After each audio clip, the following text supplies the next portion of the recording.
seria uma violação. Nós nunca paramos, entendeu? Nós rezamos, ficamos aqui até o amanhecer, nem tínhamos que gastar todo o nosso joelho de tanto rezar, entendeu? E dependendo do grau de importância do falecido, até choramos um pouquinho, é só. Rezamos, rezamos.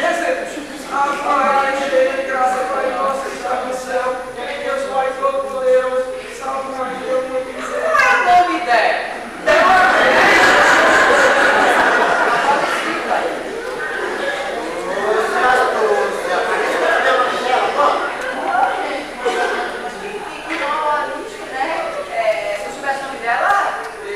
E até rezar com mais vontade pela sua alma, né?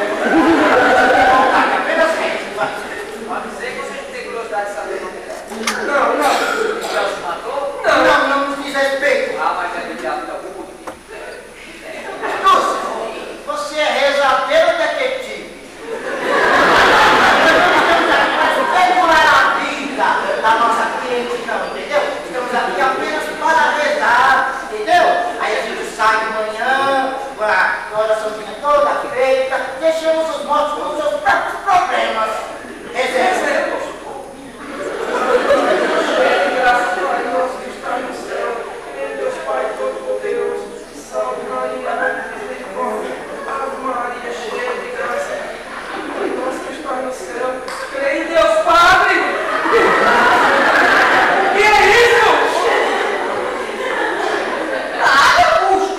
Nada angústia. Tu pensa que a gente não viu tu levantando o lençol? Bom, só me deu uma vontade de ver os pezinhos da falecida. Tome cuidado com essas suas vontades, viu? Mas ninguém vendo, não tem ninguém vendo. Não tem. Nós estamos